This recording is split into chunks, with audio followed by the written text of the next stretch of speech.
Why don't we get started? Welcome to our second City Forum event of the spring.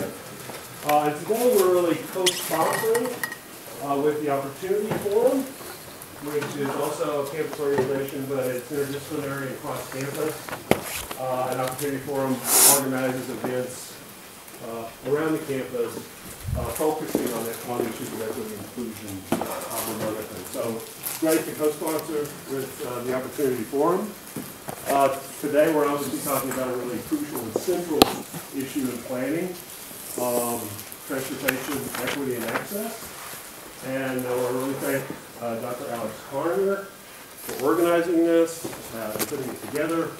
And I'm going to turn it over immediately to Alex to do the intro. Cool, thanks, Michael. Wow, it's great to see so many folks here to discuss Austin's transportation and land use future. I get the sense that there might be some unmet demand for this type of discussion in our region, so it's really, really heartening. So as Michael mentioned, this is a joint event between City Forum and Opportunity Forum. Opportunity Forum hosts events like this on similar topics throughout the year. So if you're interested in getting emails and invitations to Opportunity Forum events, please Google Opportunity Forum UT Austin and try to get on the mailing list. You can also email me afterwards. So diving into the topic of the panel discussion today, it's on transportation equity in Austin's future, making the connections. My research work is on transportation equity and justice, so I spend a lot of time thinking about whether our transportation systems are fair, whether they give everyone access to the opportunities they need to live a meaningful life.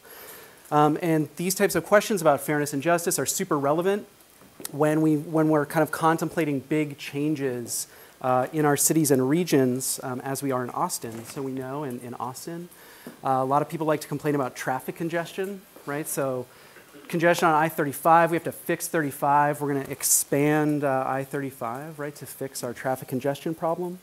But we know that it's not actually possible to build our way out of congestion. We have to give folks alternatives to driving. These types of alternatives require funding, but Austin voters have historically rejected calls to fund high-capacity public transit systems in 2000 and 2014. So we're heading into the November 2020 elections. CapMetro has put forward an ambitious transit plan, but we don't know if voters will actually get on board to finance it, right?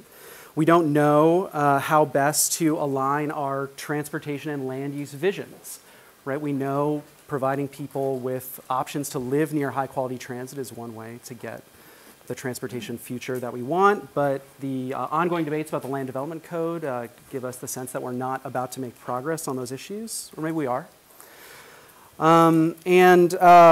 How can we ensure that this future is actually fair and equitable and gives people gives all Austinites an opportunity to meet their mobility needs and reach their full potential.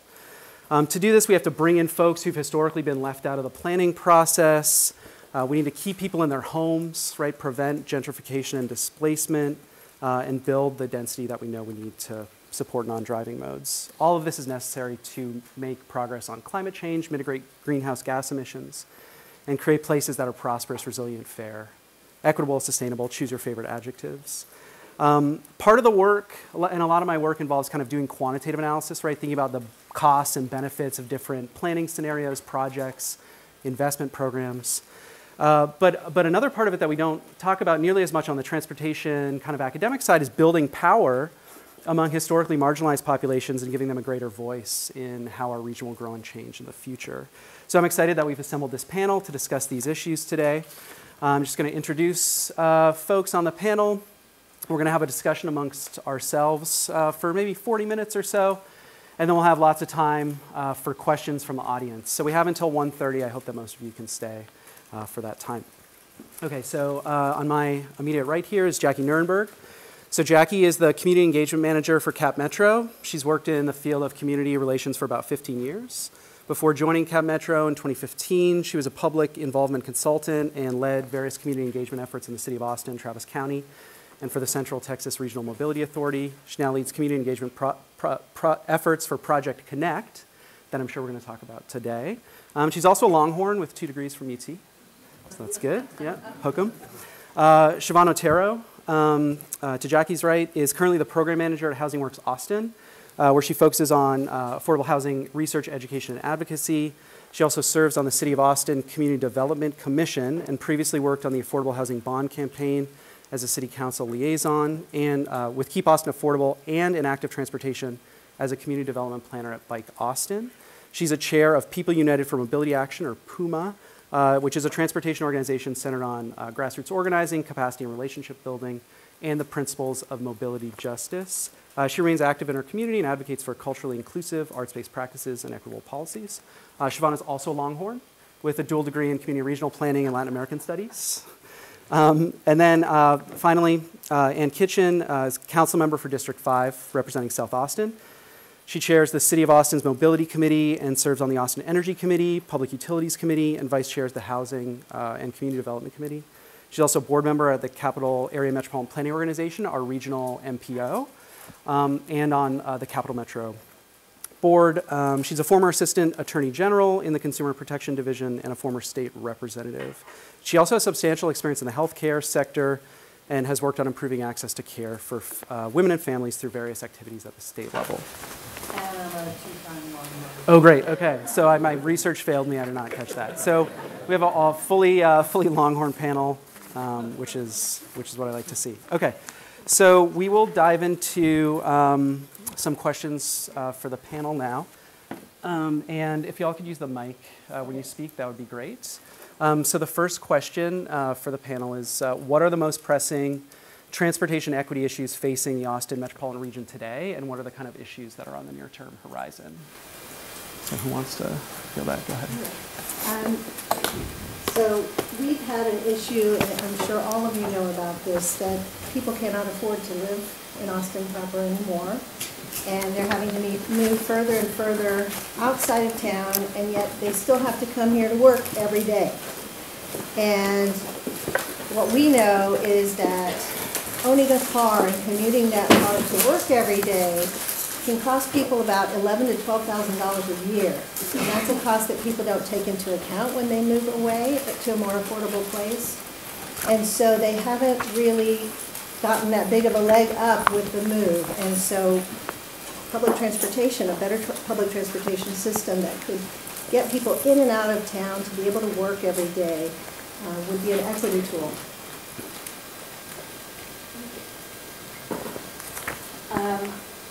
I would say, how do we understand the word equity?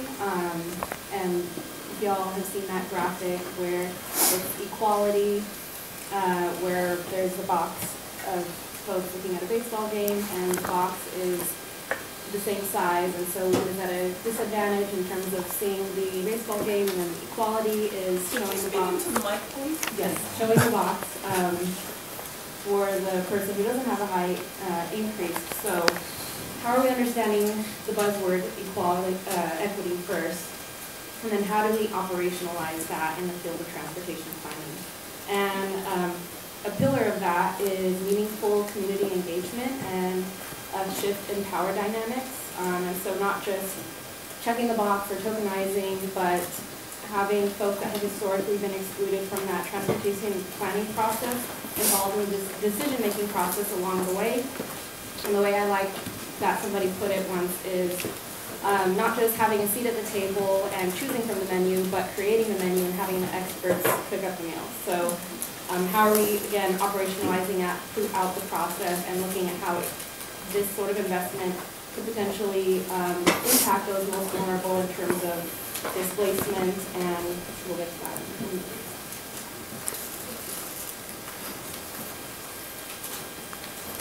Yes, I would agree with what both Jack and Siobhan said, and you know, it's a fundamental problem of wealth and spatial distribution. You know, disparities in economic opportunities, and the fact that as Jacqui said, people can't live near town, they can't live near their jobs, cost them more, and they don't have access to good choices for transportation. So that's a fundamental problem that we're dealing with. It also cuts across transportation, because transportation is a piece of that, but also housing and how we do investments is a piece of that. So I want to say just two short things about what the city is looking at. From a planning perspective, we have our Austin Strategic Mobility Plan. I don't know how many of you guys are familiar with that. How many of you are? So some of you are. So you know that's the document that's supposed to guide our decision making about where we put investments related to transportation. So there's a section in there, and actually throughout it, we start to talk about how we take into account equity. And so I call your attention to the chapter on equity, because it's interesting to understand and know how the city is framing and looking at transportation from an equity standpoint. We talk in terms of geographic equity, modal equity, travel choice equity, and social equity, which also gets to what Siobhan was just talking about, is how we treat people fairly and how we engage them and include them in the process. I won't go into all the details, but the ASMP also talks about policies that as a city we need to be following when we're thinking about our transportation investments and how those policies relate to equity. And how we also look at indicators and targets.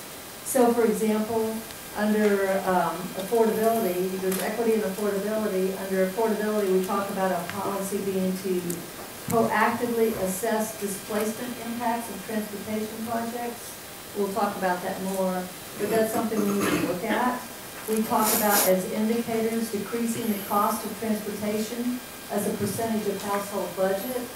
We also talk about, and this is a really important indicator for us at the city, is increasing the funding, the mobility funding, the transportation funding that we have allocated to areas that are historically underserved.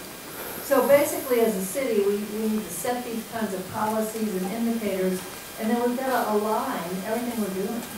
So we have to align our investments, where we're spending money on things like sidewalks, bike lanes, improvements to roads, pedestrian hybrid beacons, you know, where are we making those improvements?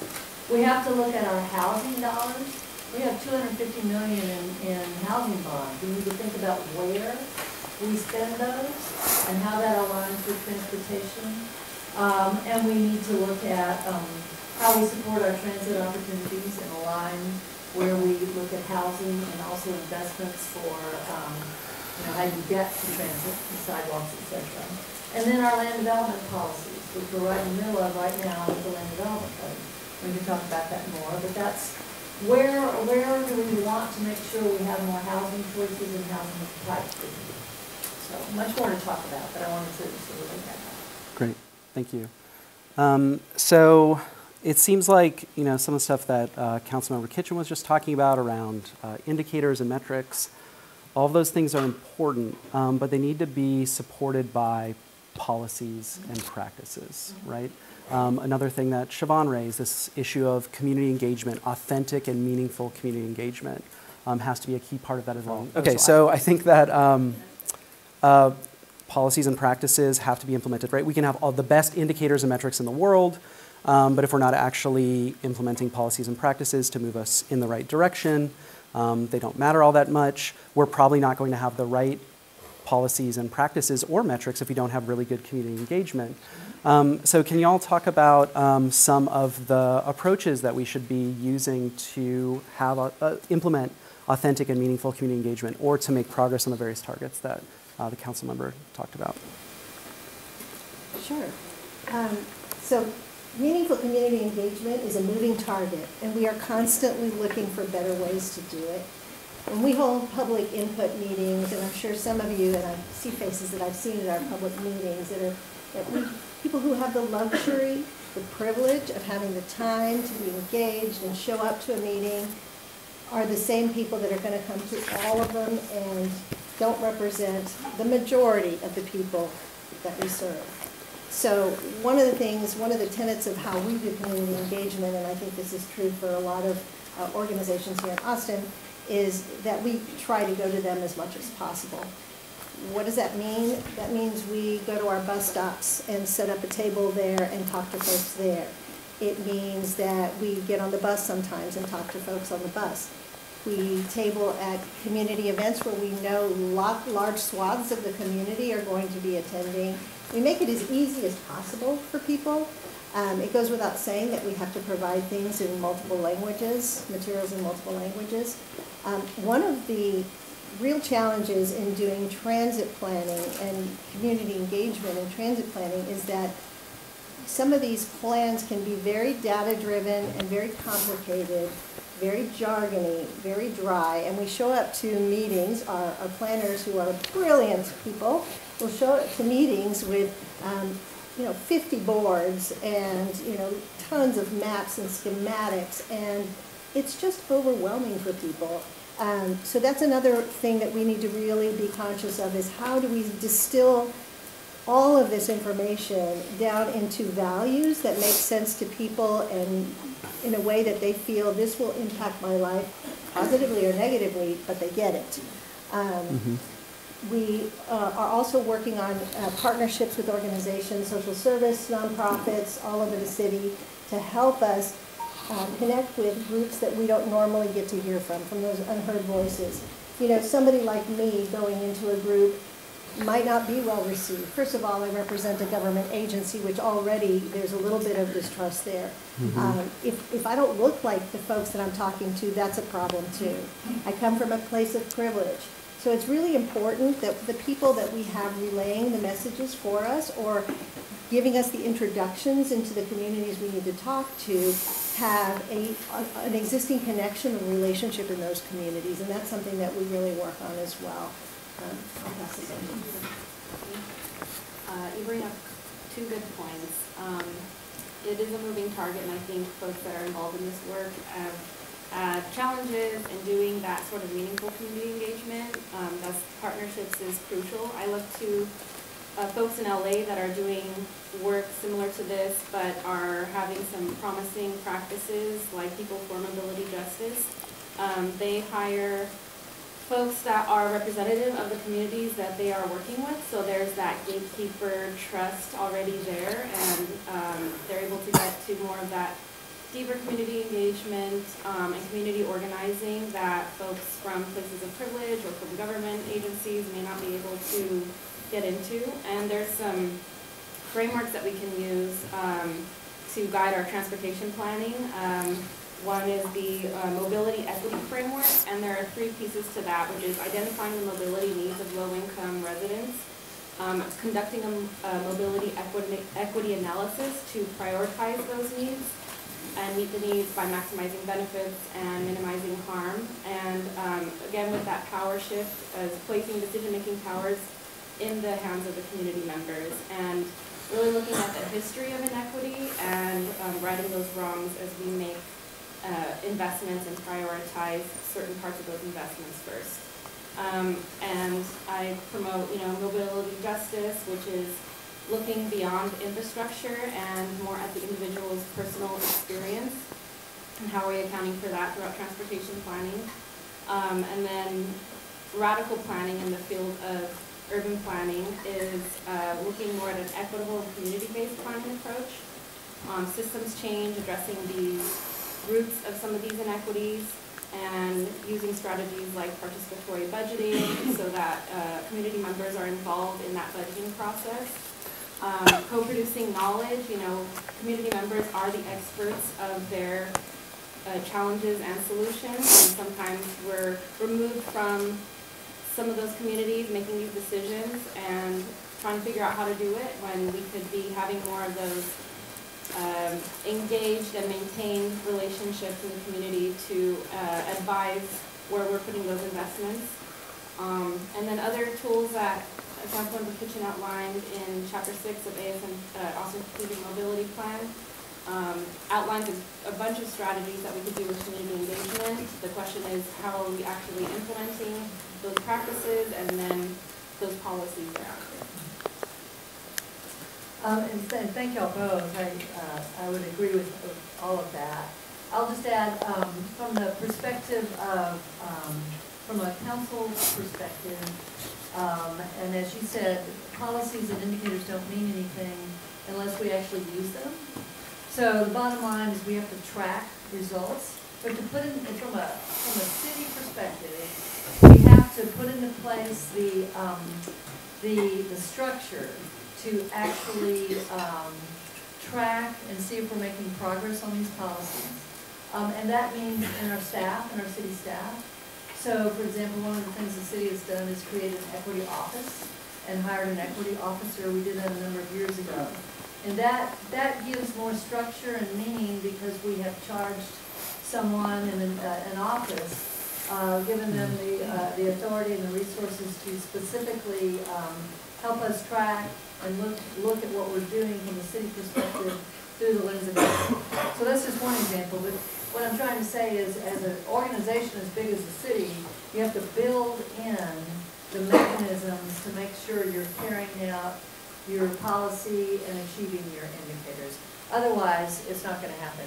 And a huge part of that is how we handle our budget, because where we invest as a city and where we spend money, at the end of the day, is the bottom line on whether we're achieving a lot of things. Thank you. Great, thanks so much. I just want to follow up on a couple things.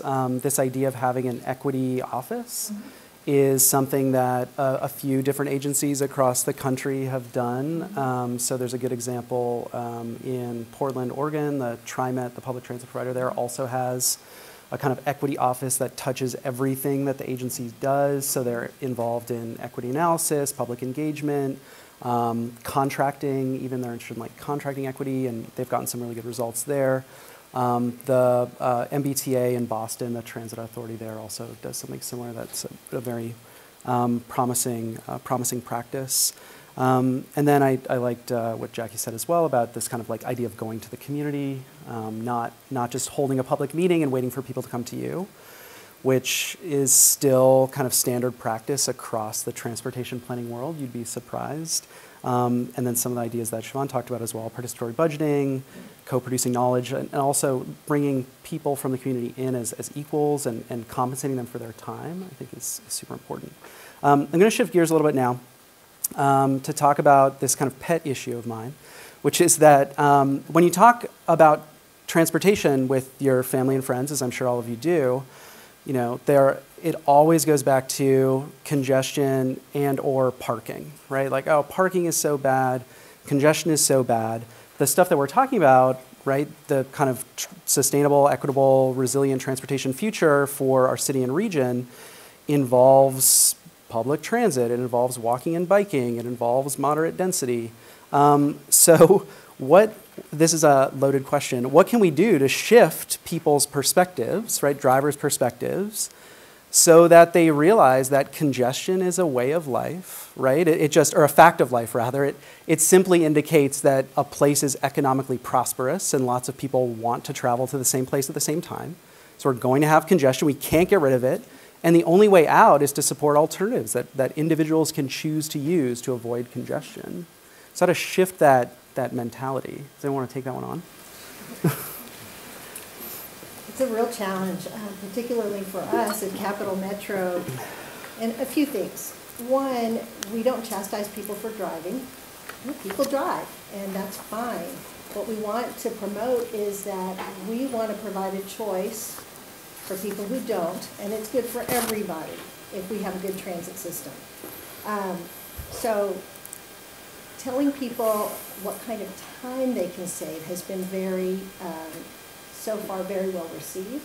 And so as we move forward with a very critical part of our community engagement with Project Connect, which is after March 9th, we're going to be making a recommendation. Our staff is going to be making a recommendation of what the system plan, we think the system plan should be. And moving forward, we're going to get feedback on that plan. But one of the things we want to communicate is, how does this affect me? Because that's what people want to know. How much time can I save going from point A to point B versus driving if I use this system? So it's really important to tell people what's in it for them. And we also have to make the system itself, the service itself, has to be so easy, frankly, that people are willing to make the change, because it's harder for people to get downtown or wherever they want to go and pay $20, $30 for parking than it is to hop on a service that's seamless, well-connected, and reliable. So it's a two-part thing. It's about minds and hearts, but it's also about providing the product that makes it easy.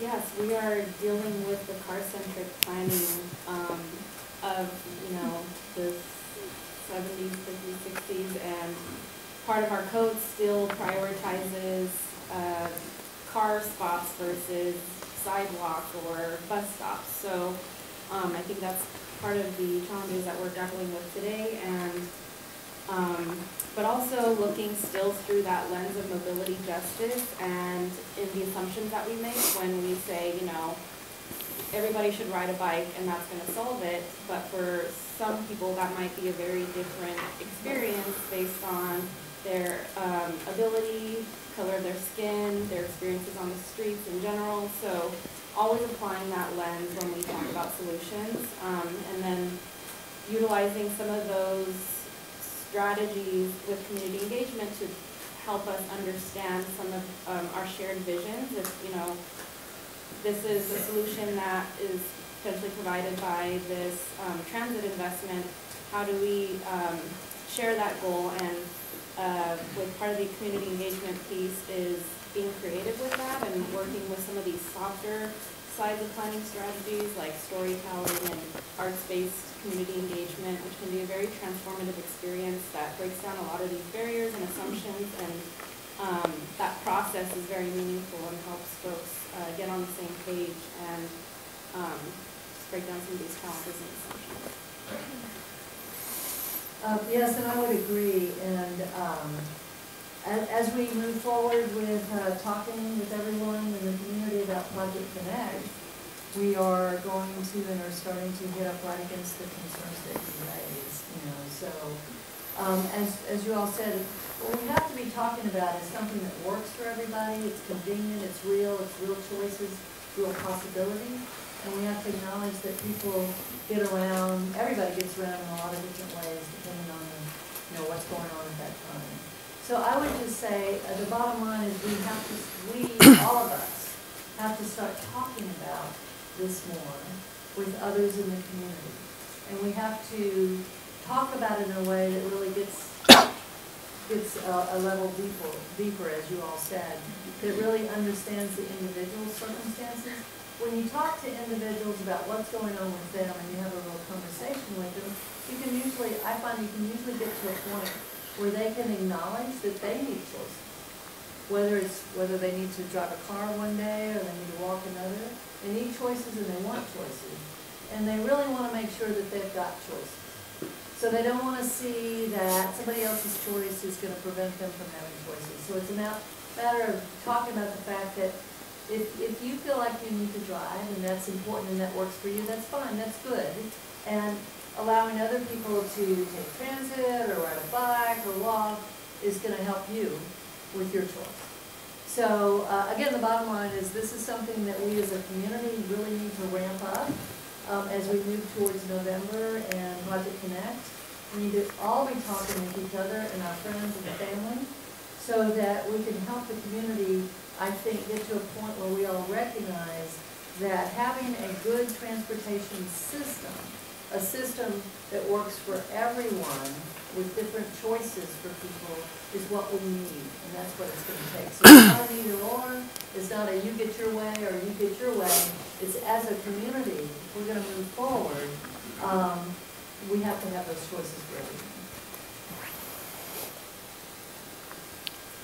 Great, thanks so much.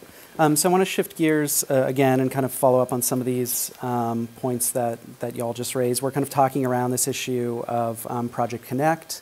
Public transit is clearly a huge issue. Across the country, public transit ridership is in decline, but there are a few cities where transit ridership has actually been increasing. Austin, in general, public transit ridership is up. Places like Phoenix, Seattle, Houston. The thing that kind of turned CapMetro's decline around was the CapMetro remap, the kind of comprehensive bus network redesign that focused the system on a number of high-frequency routes and had to cut some peripheral service. So I've got a few questions just kind of thinking about the future of public transit in Austin. And you can kind of address any of these, but thinking about the kind of lessons of Cap Remap, how can we, what can we learn from Cap Remap, and how can we continue to grow public transit ridership in the city? And then maybe, Jacqui, you could just kind of give us a quick overview of what Project Connect is, what's in it, and then other folks on the panel maybe respond to Project Connect, thinking about what it does right, and potentially what it could do better. And then I do want to talk a little bit about the issue of finance. We can address that in a follow-up. Okay. So Cap Remap, for those who don't know about it, was our wholesale redesign, really, of our local bus network. These are the metro buses, the workhorse of our system. And what we wanted and what we heard from the community was, resoundingly, people wanted more frequency. And when you add frequency to transit service, what happens is you don't have to consult a schedule anymore. You just show up at the bus stop and you know that within 15 minutes or less, a bus is going to be there to pick you up. That's a game changer for folks. And I think that it's true what Alex said, that has contributed largely to the increase in ridership that we've seen for consistently 16 months in a row. And we are one of a handful of agencies in the country that's seeing increased ridership. Lessons learned.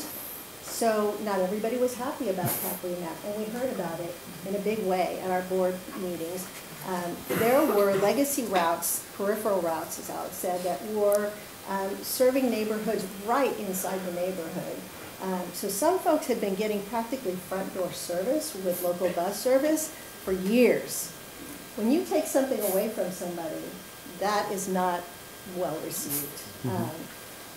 So that was one lesson. One lesson learned is that everything that we do for the greater good has a flip side for individuals. One of the things we've done to try to mitigate the loss for those folks is that we've deployed a new service. It's an app-based ride share service, kind of like an Uber or Lyft, called Pickup. Have you guys seen our pickup vehicles roaming around town? We've deployed in, I think it's 7 locations now, including Manor and Leander. But our first ones we rolled out here in Austin were in those neighborhoods, those pockets where people were used to having that front door service. A lot of these neighborhoods had elderly residents, senior citizens in them who don't drive and are limited in their ability, and so it was a difficult thing. And deploying pickup service for them was a way to mitigate for that. When we first introduced it, I will say that folks were like, we don't want that. What we want is our bus back, naturally. But slowly but surely, we deployed those neighborhoods in October. We're starting to see an uptick in ridership every single month. It's starting to catch on. They're starting to realize that this is an easy service to use. And guess what? It won't just take you to the bus stop. It'll also take you to HEB if it's in your neighborhood zone. It'll take you to your church, to your clinic. And it's been very convenient for folks. So that's starting to catch on. Part of Project Connect is to deploy a lot more of these neighborhood circulator style services to connect people, to deal with that first and last mile connection that people feel that's a barrier to using public transportation. That's on the micro level. And by the way, a ride on pickup is $1.25.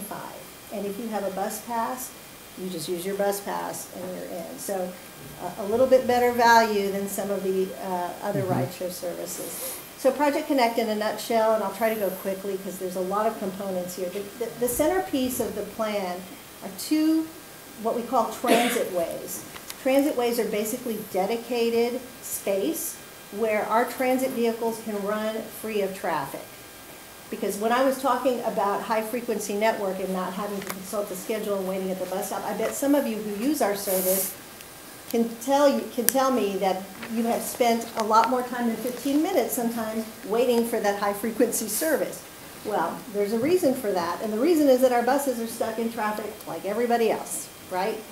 So unless we have dedicated space to move freely and reliably, we're not going to make any progress. So 2 major transit ways. One is north-south. The intent is to run from Tech Ridge to the north all the way down to Slaughter Lane. That's a 21-mile corridor.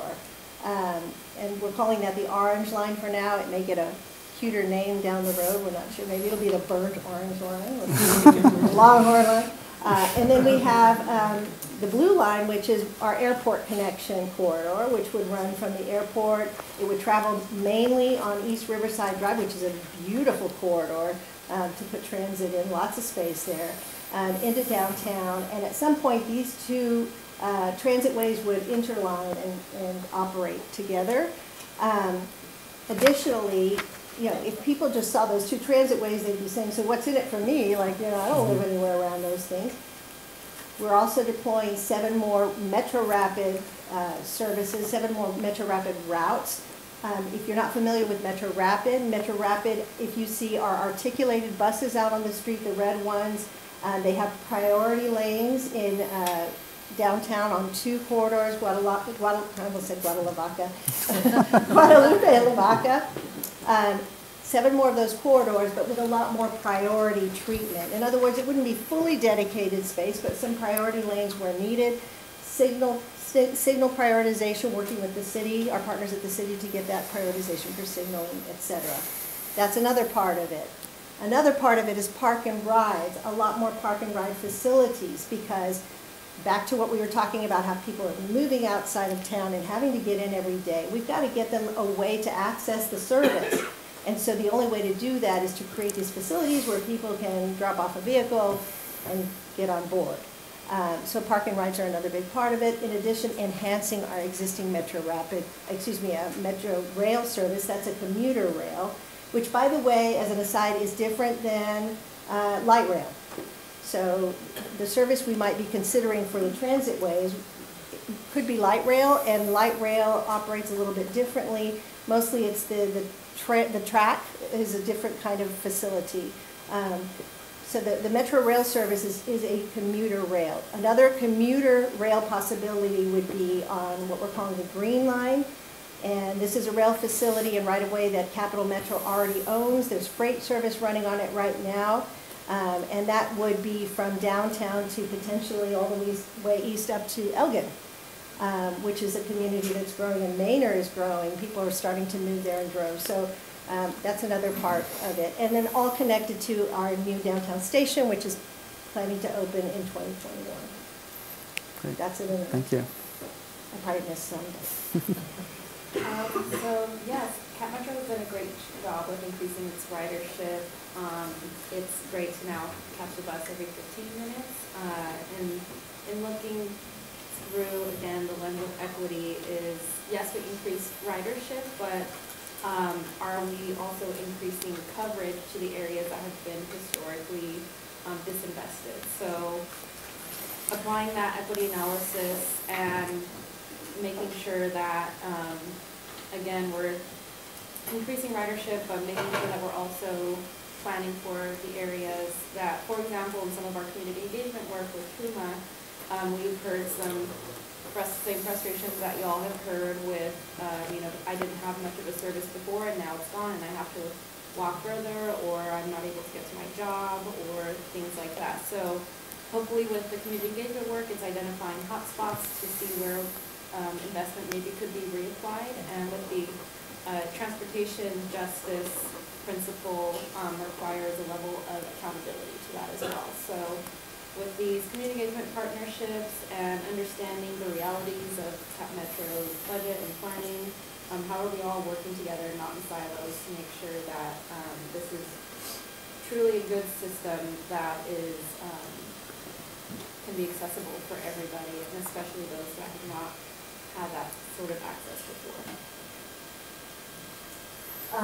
Yes, and one of the things that we learned that was really important, you know, from a board perspective on CapMetro during Cap Remap, is we always think about planning from a macro level, and we have to do that. You know, so we have to think about how our lines are helping the most people. But we also learned and had a lot of discussion about, we want to do that in a way that doesn't disenfranchise individuals, and we have to think about the impact on individuals. So that was the kind of conversations we had on the CapMetro board when we were thinking about Cap Remap. And we were hearing things like, well, we have improved access for most people, and that's true when you look at statistics like households in poverty within a 5-minute walk, and other statistics about minority population within a 5-minute walk for frequent service. We did up that. We did make that more possible for people, and that was really important. But that's not good enough. We also had to have the conversation about, well, what about the individuals that no longer had service or had unique needs and things like that, like Siobhan was talking about. So that's why we began to talk about the pickup service. We began to talk about the importance for our transit agency to also look at other options, like a pickup service, to fill in gaps. That first and last mile to help people get to service. So I think that that's important. We also learned, we knew this before, but it was clear to us, we needed more voices. We seriously need more voices in the community that are speaking to organizations like CapMetro and like the city from the perspective of equity and through that lens. Because the engagement is difficult, as everyone has been said. It's also becomes very apparent as we go through decision-making processes like this, because we hear from a few people. But the organized effort, we really don't have that extensive an organized effort in this community. I'm really glad to see organizations like Puma get started, because we need that kind of voice, that kind of organized voice from the perspective of CapMetro and from the perspective of the city and other organizations. Thanks. Okay, so I think the Project Connect vision is bold and ambitious, and it would be great. I personally think it would be great if we built it. But we have to pay for it, right? And this is the hard part. So we've had bond measures to fund high-capacity public transit expansions in Austin twice in the last 20 years or so. They didn't pass. I think Mayor Adler is very optimistic about the possibilities for a November 2020 bond to pass to fund Project Connect. What can we do to make sure that actually happens? What lessons can we learn from the failed attempts in the past, and what should we do going forward? Well, from CapMetro's perspective, we learned a few lessons. I think engagement is one, and I think there was a real good effort made at engagement in 2014, but there were trust issues that needed to be dealt with. And I'll give you an example from this time around. When we started doing engagement on Project Connect 3 years ago, we went to a neighborhood meeting to talk about Project Connect. It was right after CapMetro, and this goes to what Siobhan was saying. And we had all our boards up, and we were ready to get up there and talk about this big, exciting thing, and we couldn't get a word in edgewise. People just started yelling. And it was pitchforks and, torches and, just your basic nightmare community engagement scenario. And in retrospect, we should have seen that coming. You cannot push a big, bold, new, shiny thing unless you have fixed the underlying problems with the community that you need to have support this, right? We learned that very, very early on. And we've been working to deal with that issue since then. And I think that pickup in the form of an actual service that can actually help people is going to go a long way.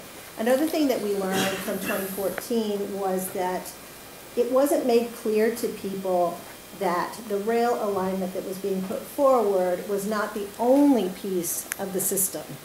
And so when people saw that and don't live anywhere near there, they thought, well, what's in it for me? This is super expensive. Why should I invest my tax dollars in something I'm never going to use?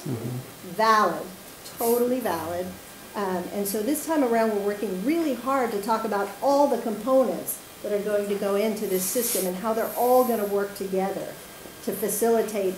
Even our local bus service will run better because of all the components that we're proposing for Project Connect, and how it becomes this ongoing, seamless, connected situation, almost like a conveyor belt through town where you can seamlessly connect from one service to another, all the way from the micro level, the pickup level, you know, to the possibly light rail or bus rapid transit level on those transit ways. I think, you know, this time around with the vote is, you know, listening hard and keeping promises. And I think folks are concerned, again, you know, is this really going to serve me? Folks are concerned about displacement. So how are we demonstrating that this project is not going to, you know, displace people, how it's really going to serve folks? And we have, Austin loves to do studies, and sometimes we leave them on a shelf and don't implement them. So, you know, we have, for example, the Uprooted report outlines many strategies on dealing with displacement, and how do we work with community-based organizations at the neighborhood level to mitigate displacement, and not work in silos, but demonstrate how this investment, this tax dollar project, can achieve everybody's goals and mitigate those fears that we've heard oftentimes over the last couple of election rounds. Yes, and I think that we need to emphasize that this is a system, and it's a system that is designed to work for the whole community, and then we need to listen to voices from the whole community. So, and I mean all geographic parts of the community and all populations. And then we also need to make sure we communicate and make sure it's aligned, that Project Connect is aligned with the other investments we're making as a community. So, for example, our existing investments in sidewalks, in bike lanes, and improvements to roads, we have to talk about how that all works together so that people can actually get to a transit line. So, and we also have to do a lot of thinking and work on alignment with housing, so that we don't displace people along these major routes.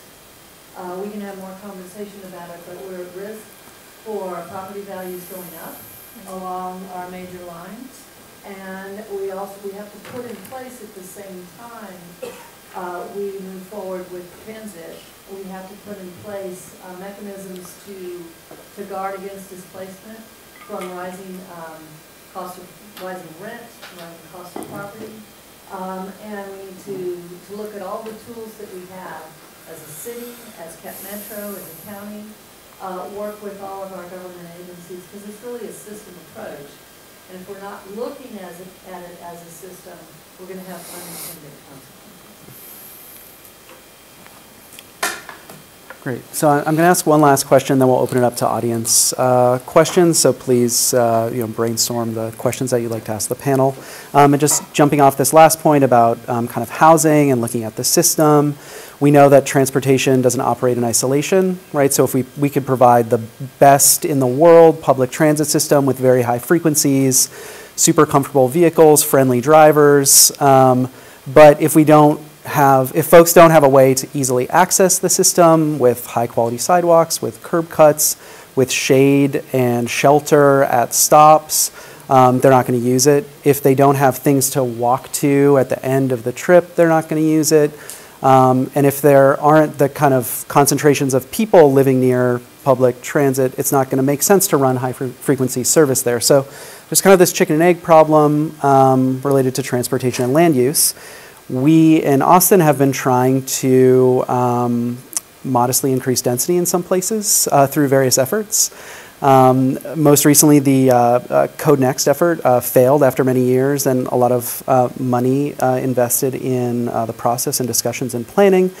Now we are again talking about the Land Development Code rewrite.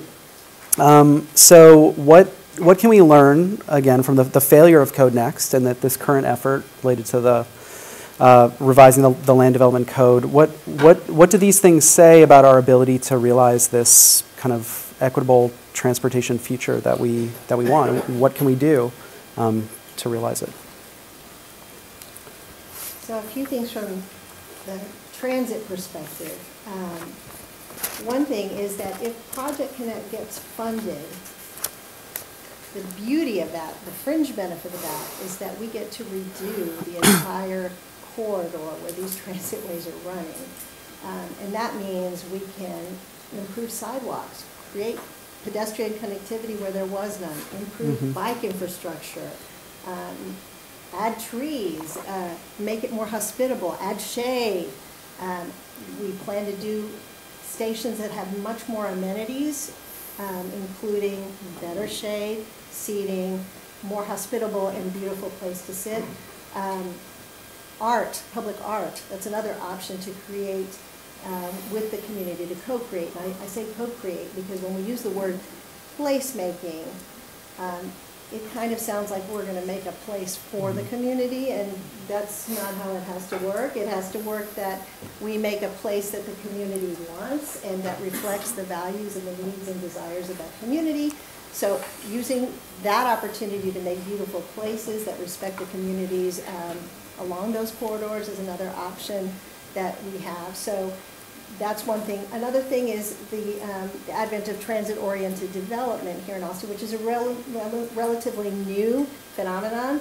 But the Plaza Saltillo development, for example, which has just now come online with affordable housing, with walkability, pedestrian paseos, all kinds of wonderful new amenities. Transit provides an opportunity to do that. So that's another way that it can be involved in land use and improvements.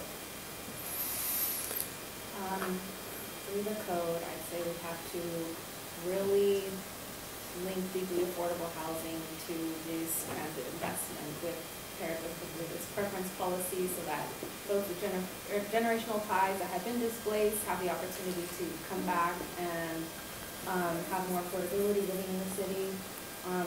The uprooted report again links many strategies that some communities on the east side aren't able to attain because it takes time and money and investments, such as the historic preservation districts, which and there's not one size fits all. It just depends on the area and where we can apply those different strategies based on their level of displacement and gentrification pressures. So again, working with those community-based organizations to see which piece of that we can fit for that geographic area and making it an equitable system that connects transportation and housing. I think of a code next is not so much a failure but a reset. And what we learned about that and the reason that was paused was because there was not good organizational, there were failures in some ways in terms of organizational things, like we weren't listening well to people.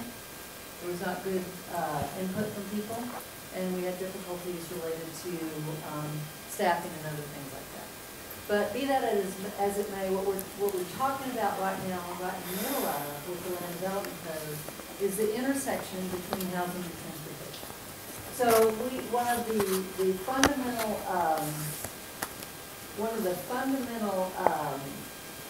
premises that we all agree on from a council perspective and also across the community is that we need more housing choices that are affordable. And we need them along the Project Connect corridors, and we need them along what's called the Transit Priority Network, which is the rapid bus route. So we are looking at how do we do that, and where do we do that in a way, and part of that is we need to make sure that we don't do that in a way that accelerates displacement. So for example, the properties in vulnerable areas, according to the uprooted study, are areas that the council decided at this point not to zone on, not to do upzoning, but to put that in a future land use map, which has its own difficulties. But the point being is that there's a recognition that if we do transition zones that are along those corridors, we are in vulnerable areas, according to the uprooted study, we have the potential of accelerating displacement. So the council has a lot more thinking to do to make sure that our land use, how we do our zoning and how we plan for the land use doesn't accelerate the displacement that's happening right now.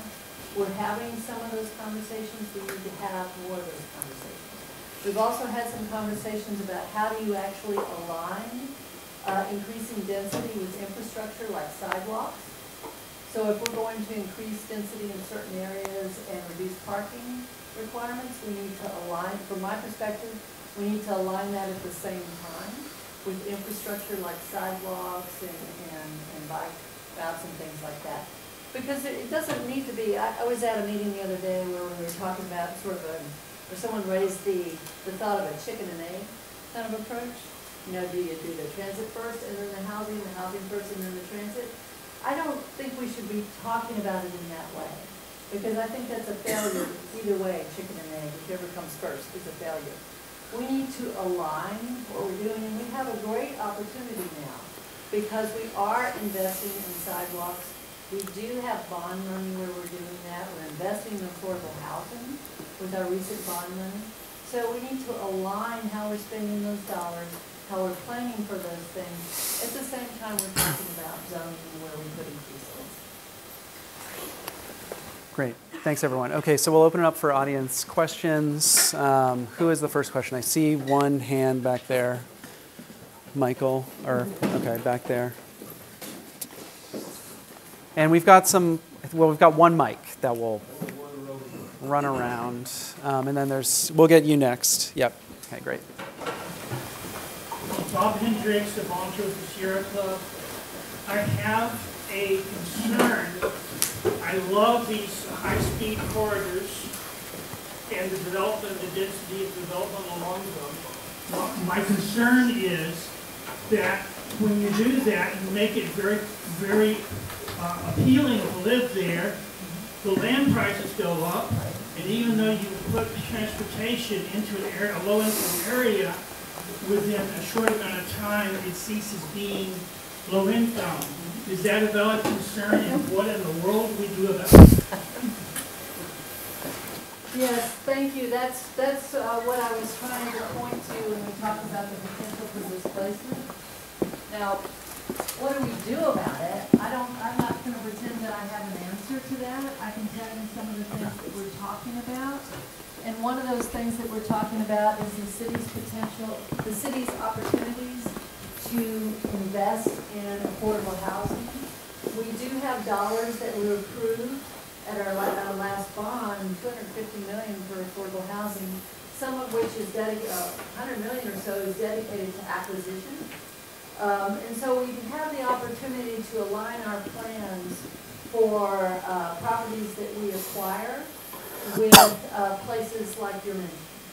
So now that's not entirely easy to do. We're also dealing, the city is also dealing with increases in prices, which means our dollars would not go as far. But that's at least one approach that we need to take. We also need to take other approaches that relate to strengthening our requirements around entitlements for density and affordable housing that must go along with it, to make sure that when people do expand or build in these areas, that they have requirements about affordable housing. Y'all want to respond? Okay, we'll take another. Yeah. Yeah, this summer my van broke down and I was forced to use the bus to get around. And first of all, I was very pleased at how easy it is to check the schedule, and most of the time the buses were on time. And I also wanted to congratulate because I was able to get to almost anything I needed to get to on the bus. I just had to plan for time, so it's a very good system. And I'm glad I learned how to use it. But one other thing I noticed is that there are a lot of homeless, transient people that ride the bus as well. And that can be, I think many times if you're scared, of people like that, because there are times that they're angry or they smell bad. I mean, I'm sorry to say all that, but it's true. And that can be a deterrent to people wanting to ride the bus. Because that was one of the first things people would tell me is, ew, you ride the bus, with the homeless, that kind of thing. So there's still that reputation around. Yeah, that is something that we hear all the time, and it's not just here, it's public transportation everywhere. That being said, we're a public service, a public utility, and we share this issue with parks and libraries and anywhere where people can go where it's free of charge or relatively inexpensive. I'll give you an example.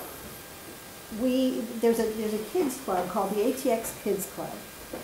You may see these kids in the summer. They're wearing bright green chartreuse t-shirts. They use CapMetro service to go everywhere in the city, and the whole purpose of that camp is so kids can explore their city. Okay? These kids, as young as 6 years old, get on the service, and I talk to the camp director all the time because they're constantly asking us questions about service and wondering where they can go. And she tells me stories about today there was this person on the bus and they were yelling or they were, seemed unstable, blah, blah, blah. And she tells the kids, this is our community. These folks are part of our community. And you know what? When you grow up around that and you expose yourself to that on a regular basis, you start to develop empathy for the people instead of feeling disdain for people. It's not a nice thing to see. It's a terrible thing that people are living in these conditions, but they are part of our community. And I think it's just a community education and it's exposure and learning to ride and just a beautiful collective feeling there is about using public transportation and the sense of community where people ride all the time and they notice when somebody's not on their route that day. I wonder what's wrong. And our operators notice too. It's all part of that learning curve that Austin hasn't quite gone through yet. There's also been a stigma with bus riding in the South that's tied deeply to racism and income inequality and all kinds of stuff like that. So we have a long ways to get through that paradigm shift. And what you describe is one of those. It's uncomfortable, no question about it, but it is Austin. It is us. Mm-hmm. I also want to just add briefly the importance of opportunities to learn how to ride the bus. Mm-hmm. And you mentioned one. There's also a wonderful group, and I'm going to forget their name, but there's a local AARP chapter that has a program for seniors. And Chapter 24, 26. Yes. Okay. Yes. The Roll and Stroll. Thank you very much. The Roll and Stroll program, and they go many places and teach others how to ride and help them feel more comfortable with it. And then there's also a program that I think the City of Austin and CapMetro have worked on, where they've identified neighborhoods that are near routes and gone in and actually done some door-to-door kind of work to teach people about what the opportunities are. Great. Yep. So I have some other things. If our community is so interested in light rail, I don't, and I'm not aware of a light rail plan where the tracks are MPA, and I don't see where we are actually buying property so that we can lay down tracks to begin that process. So that's one. Two, our city, in my opinion, the road has to be managed. And it feels as if the city has just, or local government has just opened doors and said, whoever comes can be here. And I'm not saying that's a bad thing, but we don't have the capacity or the infrastructure to handle the amount of growth that we are allowing to come into the city. The third thing is that when you, I don't want to say push, but when people who are disadvantaged or don't have the funds are pushed to ride the bus, they end up getting an ID card, not a driver's license. And there are certain things that are impacted when you have an ID card versus a driver's license. And then also, being a fifth generation Texan and being an Aggie, I can only say this, is that the first thing is getting a driver's license was a part of independence and freedom. So when, I just feel that when people are denied having not denied, but when they are pushed in a different direction and they don't have a driver's license, that they are then put in a placement of not having certain types of freedom, meaning that I've met a lot of kids who have never left the Travis County line because of not having availability to a car, access to a car. So it's just a thing that being part of this conversation, how are we really moving forward? And I just want to ask a question. How many people here are from the east side? You know, and I just want to make sure that those folks are part of the conversation, because a lot of the choices that we're making, even for the kids, if you want your 6-year-old to ride the city bus, is that the best? I don't know. I don't know if I would want my 6-year-old to ride the city bus to go to school. That's scary to me. There's a lot there. Yeah, a lot to unpack there. And I don't know what to say about the ID situation. That is definitely an issue. It's an interesting topic to discuss. I don't have an answer for that.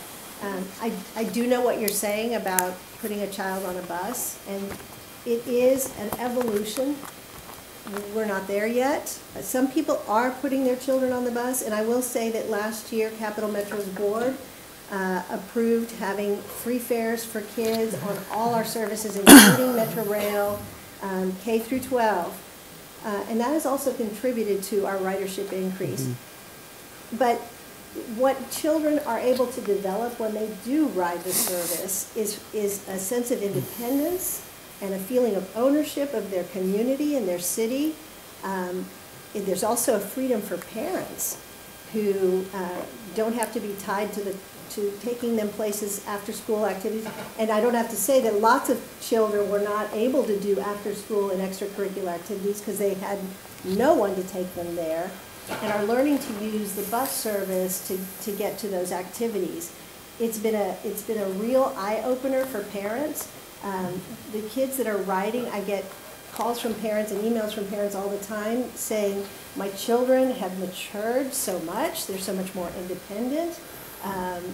So it's a developmental boon. It helps kids learn to be much more independent.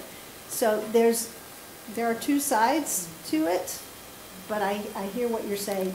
And as far as the east side and engaging with the east side and providing service for the east side, and I brought some Project Connect vision maps if somebody wants to look at what's in store for the different areas of town. We do have new Metro Rapid service from the Expo Center into downtown, connecting into both of the trunk lines. Pleasant Valley has a line, MLK, Manor. So we have tried to deploy these Metro Rapid services in places that need the service the most. Because really that's who we're designing the service for, is for people who need it and use it. If other people get on board, fantastic. So for me, it's like, not safety, but what precautions are around that 6-year-old that's riding the bus when they get on and when they get off, because that's why I have my fear, because once the child gets off on a bus stop, who is managing them to get to their destination? And that's a big right. And that is a choice that a parent has to make. And a lot of kids will ride in pairs or with an older sibling or friend. And we encourage kids riding together. We generally, I mean, when you get off on a bus stop, if you don't know your city, that's pretty daunting. And I would be nervous about that too, to send my 6-year-old by him or herself. Also, our operators are very well trained to deal with emergency situations. They deal with them all the time.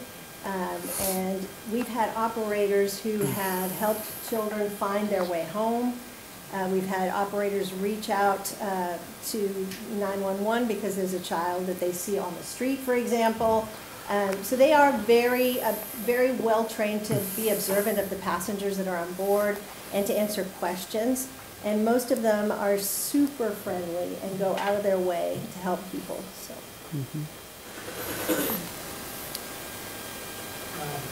Regarding the displacement, residential displacement along corridors, has anybody given a thought to the nature of the type of commercial, the proportion of commercial versus residential along the corridors, the nature of those kind of businesses. You know, I know we have mixed use that go in that have retail on the bottom, but for example, the new land development code map has taken a lot of the restrictions off bars, cocktail lounges, all along the corridors. They have zoning and zoning. And to me, that seems a little backwards to, when you're trying to get residential on there, to open all that up either by right or a much less of a public process. Yes, that's a good point. Really what we have to think about when we talk about land use along the major corridors and the transit corridors is we've talked about housing, but housing is really only one piece of it. The other piece of it is all those other pieces that make it a complete community, and that has to do with some of the commercial uses and office space and things like that. And then we also need to remember that while we're doing all that, and we have residential areas, we need to protect against the kinds of concerns that people have. In other words, we don't want to turn our corridors into bar districts, for example, where you just have one bar after another, or one alcohol, one establishment, a nightclub or whatever after another. So all of those are a matter of balance. It's also, the other important aspect of it is really listening to communities, because each part of our city is different. And there are different things happening on the ground in different parts of our city. And so being able to engage and listen to people all over the city, and the point you made about how people from the east side and everywhere, that really gets us to a better result if we have the kind of community engagement and community listening. And we build that into, that really should come first as we build into our planning. And those are good opportunities to implement some of the strategies that we've been talking about, like the community land trust, and we don't have it yet, but a commercial land trust for businesses to stay in place. That's something that we could be looking at for those issues. I didn't answer one part of the previous question. I just want to say, you asked about how we're going to acquire the land necessary to put the light rail in. And our plan is to operate fully in public right-of-way. So if a street, like say East Riverside, for example, is nice and wide and has plenty of opportunity for us to put the transitway right in the center, then that's great. But in certain parts, we do have pinch points along these corridors. Right here is one, right in front of the university. We're going to have to think about alternative elevations for those transitways. So we may be going up in some places. We may go aerial. Some places we may go down. So there's going to be some creative ways of getting that transitway, but our intent is to stay in public right-of-way. The other aspect of that is collaboration with the other entities in town, including the University of Texas. So we actually had the opportunity when we were talking yesterday on the dais with a representative of UT about the importance of collaborating across a whole range of things, all the way from student housing to the ability for transit to come down Guadalupe or wherever.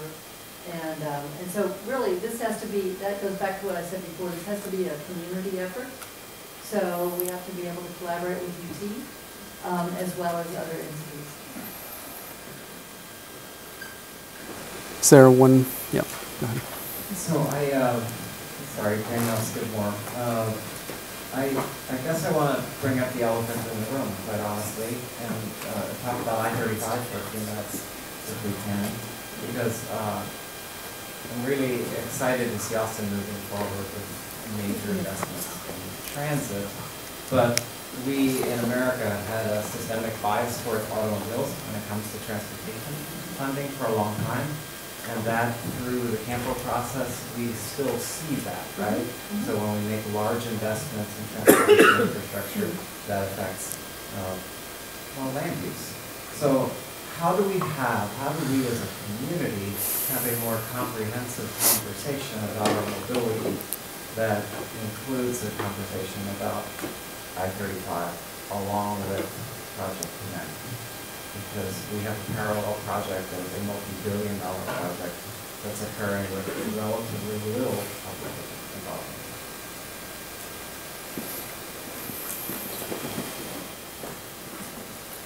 Well, part of a major part of the, and I serve on Campo and recently started serving as the vice chair of Campo. And as you know, there have been we have a lot of interesting and difficult conversations at Campo. But what we need, Campo is the regional planning body for transportation, for those of you who may not be familiar. So we have to improve our conversations about transit and how transit interacts with highways. We've actually been able to make some improvements on MOPAC because we have been able to do commuter buses on MOPAC. So any improvements to I-35, I think, also need to encompass that possibility. But we also need to have better listening and communication, because I think part of your question was how do we have that conversation. So I think there's much work that Campo needs to do in order to improve our listening and our opportunities for public engagement. So we pointed to a couple of areas, how we include public engagement in Campo, and also how we shift some of the conversation in Campo, so we're recognizing more the importance of transit in our planning. Yes, a good plan with I-35, and we talked about that, and it's one of Austin's greatest wounds, and there's, the new feature of I-35 is underway, and that's going to start in 2024, and that's, varying I-35, so it's going to be a whole new look for I-35 and how is that going to affect surrounding communities. So there's a task force for that right now, and who's on that task force, and part of that role is making sure that the folks on the task force are actually talking to each other and not working in silos. There's representatives from CapMetro, TxDOT, and we ask those questions, how is this project talking with Project Connect, and considering the history of I-35 and the folks that are going to be most directly impacted by future planning of what that will look like, and along with Project Connect. And I'll also just add that there's an opportunity with Plaza Saltillo, if I-35 does get depressed and we build something beautiful on the surface to bridge the two sides of the city, that Plaza Saltillo can be part of that place creation effort. So there's potential. And through all that, we need to pay even more attention to the risk of displacement. We've already had, this quite a bit of displacement. I mean, that's an understatement, east of 35. But we have to think about that also as we look at the impact of this important development, for I-35. But we also need to think about, well, is that just going to make things, how is that going to make things worse, and what do we need to do to address that? Last question, I think. We're almost out of time.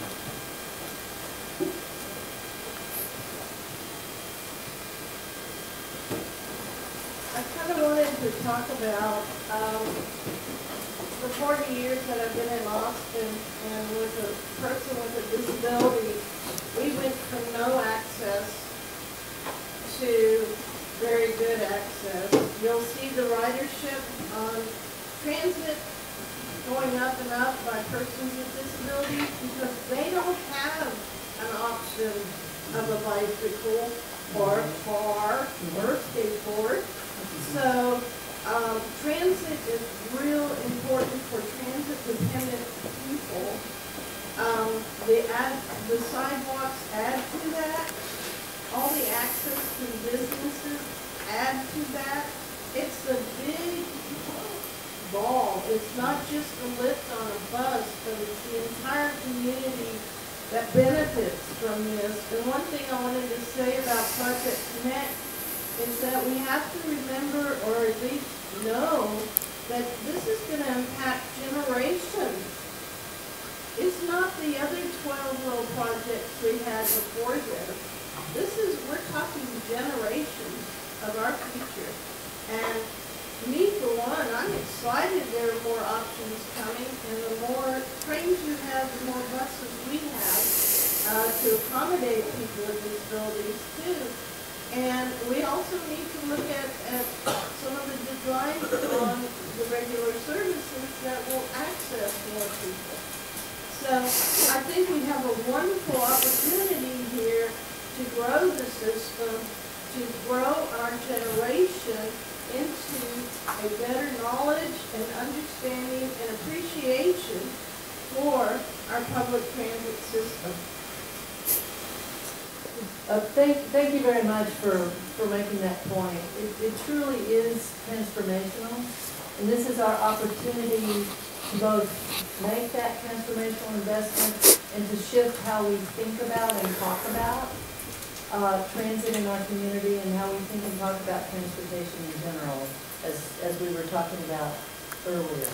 Because that's really the way to think about it, is a system for the whole community and into the future. Okay, well, thanks everyone for coming. Let's give a round for the panel.